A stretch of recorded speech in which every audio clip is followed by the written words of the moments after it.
this lesson on diet.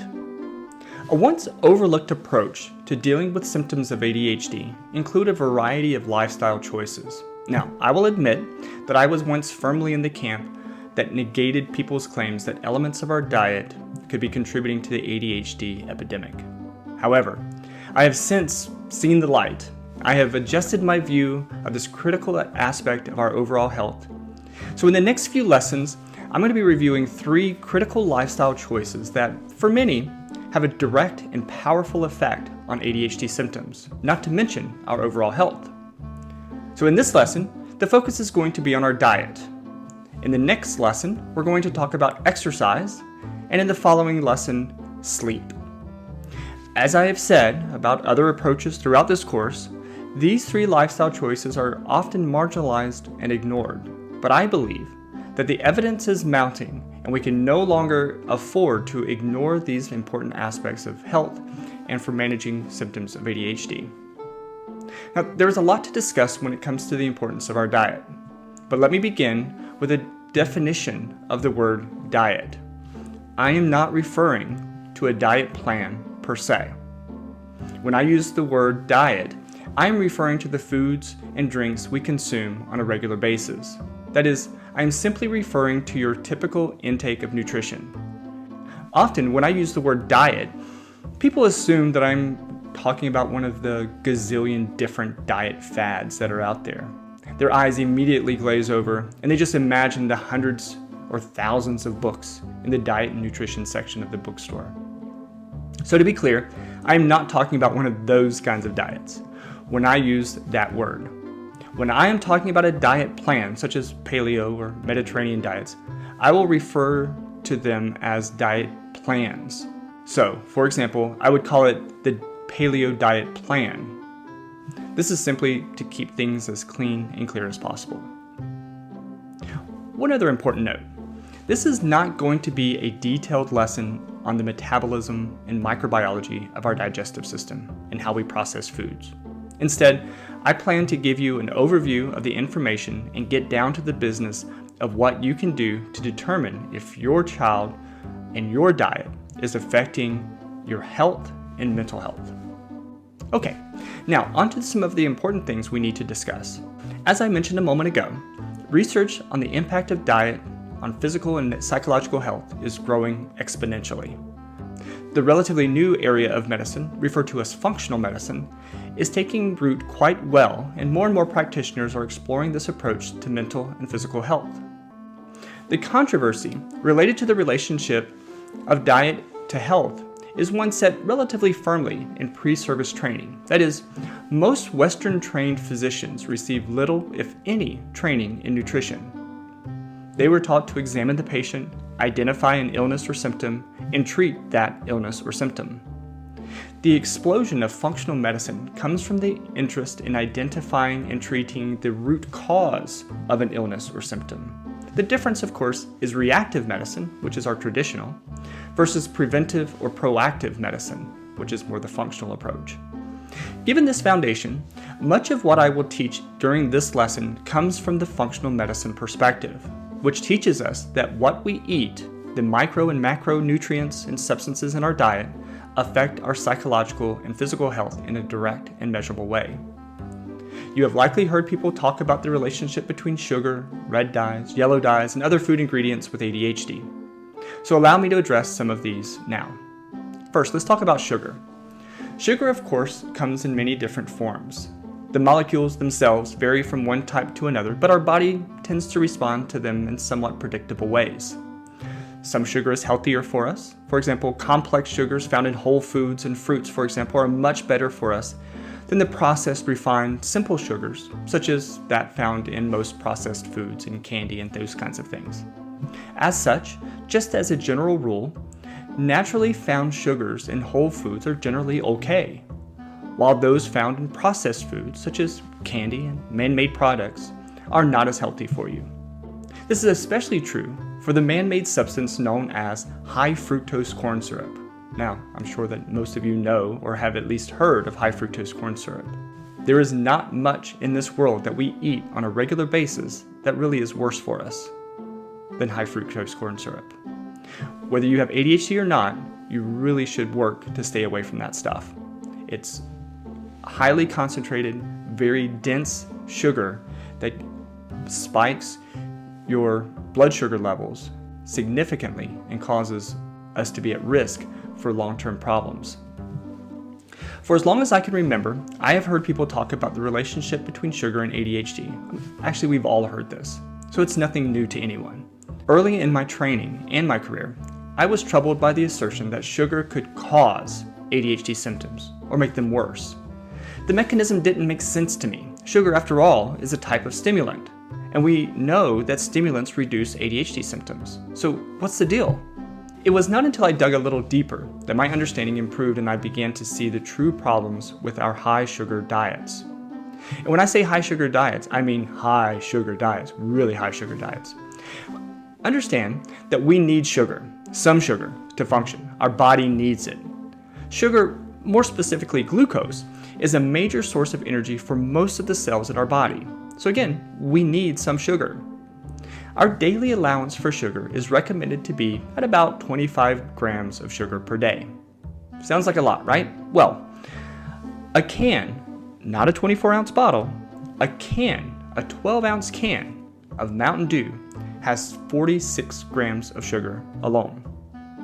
So, when you drink a can of Mountain Dew, you are, in that one can, consuming almost twice the recommended daily allowance of sugar. Moreover, the first two ingredients, and of course ingredients are listed in the order of greatest quantity, the first two ingredients for Mountain Dew are carbonated water and high fructose corn syrup. So again, it doesn't take much to see that when I mention a high sugar diet, we in the United States consume a very high sugar diet. When we consume such a high amount of sugar, it is not surprising to hear that it has a profound effect on our body. When we consume a lot of sugar, our body becomes what we call hyperglycemic, simply meaning that there's a lot of sugar in our blood. At this time, we experience the classic symptoms of the sugar high, including feeling somewhat jittery, kind of keyed up, and maybe fidgety. In response to this hyperglycemic state, our pancreas reacts by releasing insulin. The more sugar in our blood, the more insulin that's released. Now, as a side note, when this happens repeatedly over a long period of time, our pancreas just can't keep up. And this results in something called insulin resistance or type 2 diabetes. Okay, back to the process. Upon release, insulin works very quickly to process the sugar in our blood. And this is where the relationship with ADHD really comes into play.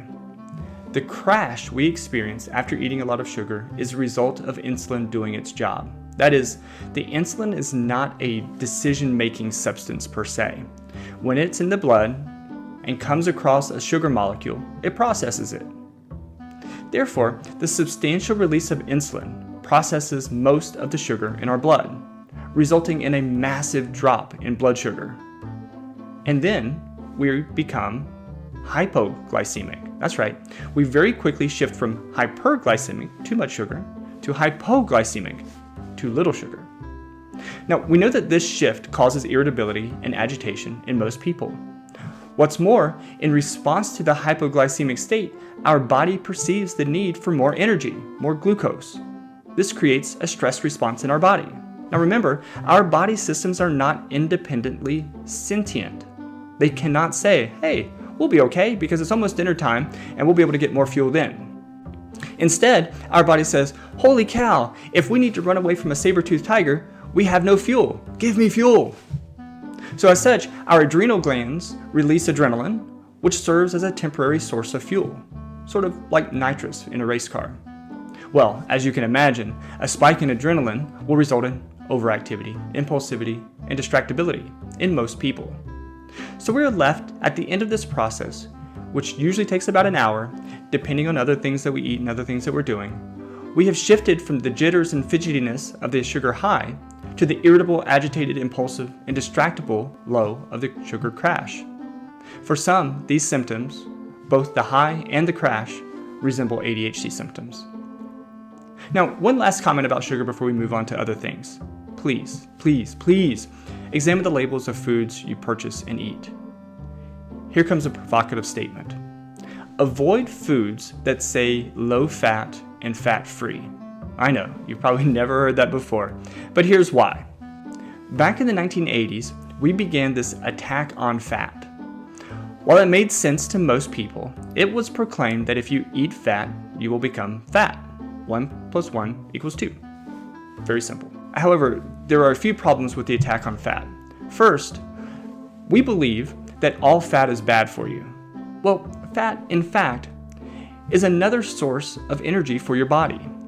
We already talked about how insulin breaks down sugar for energy. Well, the sugar that is not used immediately is stored in our body.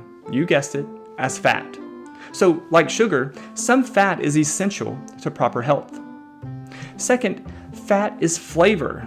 As bad as that may sound, the reason some foods taste good is because there's fat in it. Now, when we remove that fat, we also remove the taste. So when food production companies remove the fat from a food, they have to add something to make it taste good. After all, if it doesn't taste good, no one's going to buy it. So what do they add? You got it, sugar. We like how sugar tastes, so we will buy low-fat or fat-free foods because we think that fat is bad and because it still tastes good. So again, avoid fat-free and low-fat foods because usually the fat is replaced by sugar. Given their effects on our body, I think there is a clear argument for eliminating most sugars from our diet. We tend to get plenty of fuel from other foods we eat, especially if we're eating fruits and vegetables. There is not an adequate excuse for consuming sugar-based foods and beverages that outweighs the risk and damages that they have on your body. Now that I've made the argument for eliminating excess sugar from your diet, let's talk about other foods and food-like substances that we consume regularly that could be affecting your emotional and behavioral health. Back in the 1970s, a physician named Ben Feingold did some research on our American diet. While his plan, called the Feingold Diet, was implemented and gained some notoriety, it never really took hold as an acceptable treatment for ADHD. But his plan called for the elimination of most food additives, including artificial food coloring, artificial flavors, some of the preservatives, and artificial sweeteners. If you're interested in checking out his plan in any more detail, there's a website dedicated to his program at www.feingold.org. But over the subsequent years, others have taken Dr. Feingold's program and added to it or modified it based upon growing trends. More recently, Dr. Sanford Newmark, in his book ADHD Without Drugs, A Guide to the Natural Care of Children with ADHD, proposed several approaches to modifying the diet of children with ADHD. Taken from his work, as well as the work of others, my co-author, Dr. Richard Marshall, and I published a brief manual called the Elimination Diet Manual as a Kindle ebook in 2015 to help parents and individuals identify possible dietary contributions to physical and psychological problems. In our manual, we present a systematic approach to eliminate the 7 usual suspects proposed by Dr. Newmark, as well as excessive sugar from our diet. By following our program, which takes about 38 days to complete, you will know which foods cause dysfunction in your body. In this lesson, I'm going to briefly present the usual suspects, and you will receive a link to the full ebook so that you can implement the program with your child. In our program, the usual suspects are identified as foods and food-like substances that are most likely to result in inflammation to our body. In this case, inflammation is the result of a physiological sensitivity to something we've eaten. Not an allergic reaction, a sensitivity. And this is an important distinction. We know when a person is allergic to a food. There's a characteristic reaction that we can readily observe. Sensitivities, however, are much more difficult to identify. One way to identify sensitivities is through a blood test, which can be completed by only a few labs in the country. The other way to identify sensitivities is to complete an elimination diet program, such as what we've presented in our manual. Now, the benefit of the blood test is that it is more comprehensive, as it can explore reactions to many different foods and specific ingredients. The problem with the blood test approach, unfortunately, is that it costs several $100s and is not covered by insurance. The benefit of the elimination diet plan approach is that there is not really any additional cost outside of the foods you purchase.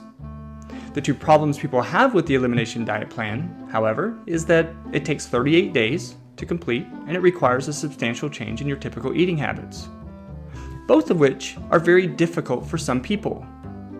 In addition, the usual suspects addressed in the Elimination Diet plan are not the only foods that can cause inflammation. They are simply the most common. As such, there is a possibility that there are food sensitivities that will not be identified in such a plan. So, as I mentioned, the usual suspects are the most common foods and ingredients resulting in inflammation. The usual suspects include dairy, as well as anything with casein and whey, gluten, corn, soy, eggs, nuts, and anything artificial, including artificial colors, flavors, and preservatives. Simply put, the Elimination Diet plan will begin with a 2-week elimination of all foods from these 7 categories. Once eliminated from the diet for 2 weeks, you will begin to introduce foods from each category one at a time. The complete elimination, followed by the reintroduction, will allow for a good comparison of your emotional and physical symptoms with and without the influence of these particular foods. Though it takes some time, the Elimination Diet plan is a direct way to see how these foods affect you and your child's functioning. So take some time to work through the plan. Stick to it. As I said, this course includes the ebook that we've provided so that you can work through this program on your own and see if it works for you. Be strict. Remember that while it requires a little over a month of work, it could have long-term benefits to your health and well-being. All right, so write to us in the discussion section. Let us know how it's working for you. If you have questions about particular foods or particular things that you would like to know if you should eliminate it from the diet or keep it in the diet, write to us and let us know, and we'll be happy to help out. All right, we'll see you at the next lesson.